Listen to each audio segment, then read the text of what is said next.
Reporter breaking. സംസ്ഥാന പൊതുമേഖലാ സ്ഥാപനമായ അനർട്ടിൽ ക്രമക്കേടുകൾ വ്യാപകമെന്ന ആരോപണം ഉയർന്നിട്ടും അന്വേഷണം എങ്ങുമെത്തിയില്ല.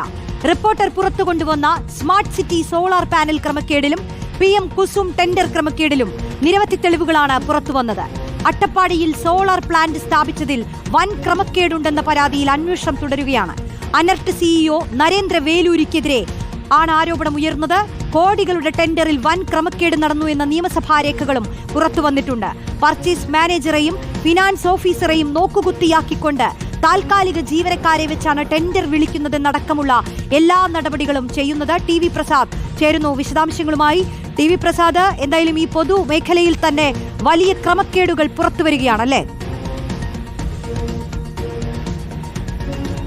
ഉറപ്പായും റോഷ്നി, പൊതുമേഖലാ സ്ഥാപനമാണ് അനർട്ട്. പാരമ്പര്യേതര ഊർജ മന്ത്രാലയത്തിൻ്റെ കീഴിലുള്ള പദ്ധതികൾ, ആ പദ്ധതികളിലാണ് വലിയ ക്രമക്കേട് നടക്കുന്നതായി നിയമസഭാ രേഖകൾ ഉൾപ്പെടെ പുറത്തു വന്നത്. നമ്മൾ തന്നെ പുറത്തു കൊണ്ടുവന്ന വാർത്തയാണ് ഇവിടുത്തെ സ്മാർട്ട് സിറ്റി സോളാർ പ്ലാന്റ് സ്ഥാപിക്കുന്നതുമായി ബന്ധപ്പെട്ട്. അന്ന് ആ സമയത്ത് എല്ലാ ഫയലുകളും കൈകാര്യം ചെയ്തത് പർച്ചേസ് മാനേജറെയും ഫിനാൻസ് ഓഫീസറെയും നോക്കുകുത്തിയാക്കിക്കൊണ്ട് വെറും 89 ദിവസത്തേക്ക് വരുന്ന കരാർ ജീവനക്കാരാണ്, താൽക്കാലിക ജീവനക്കാരാണ് എന്നുള്ളതാണ് അന്നത് പർച്ചേസ് മാനേജർ തന്നെ പരസ്യമായി പറയുകയും ചെയ്തിട്ടുള്ളതാണ്. അതായത് കേന്ദ്രം നിശ്ചയിച്ച ഒരു ബെഞ്ച് മാർക്ക് കോസ്റ്റ് ഉണ്ട്. അതായത് 1 കിലോവാട്ട് സോളാർ പ്ലാന്റ് സ്ഥാപിക്കണമെങ്കിൽ ഇത്ര രൂപ എന്ന് പറഞ്ഞൊരു ചട്ടമുണ്ട്, അവിടുന്ന് ഒരു നിർദ്ദേശമുണ്ട്. ആ നിർദ്ദേശമെല്ലാം കാറ്റിൽ പറത്തി കേരളത്തിൽ തോന്നുന്ന രീതിയിലാണ് അനർട്ട് CEO നരേന്ദ്ര വേലൂരിയുടെ നേതൃത്വത്തിൽ പണം നിശ്ചയിക്കുന്നതും ടെൻഡർ കൊടുക്കുന്നതും വർക്ക് നടത്തുന്നതും എല്ലാം.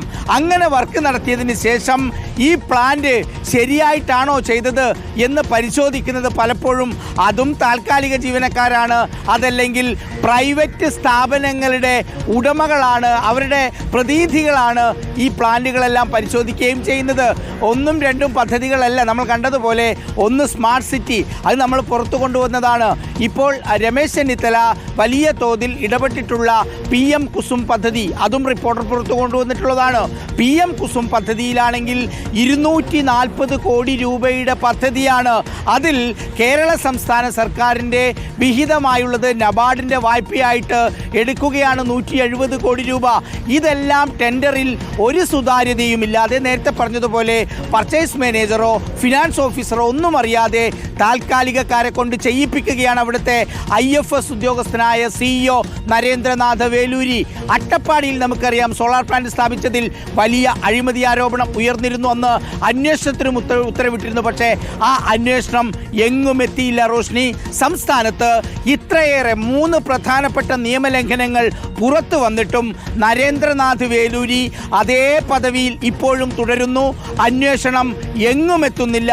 സമീപകാലത്ത് കേരളത്തിൽ നടന്ന ഏറ്റവും വലിയ ക്രമക്കേടുകളിൽ ഒന്നായി അനർട്ടിൽ നടന്ന ഈ ക്രമക്കേട് വരുമ്പോഴും മന്ത്രി പറയുന്നത് അന്വേഷണം നടക്കുന്നു എന്ന് മാത്രമാണ്. റോഷ്നി. TV പ്രസാദാണ് വിശദാംശങ്ങൾ നൽകിയത്.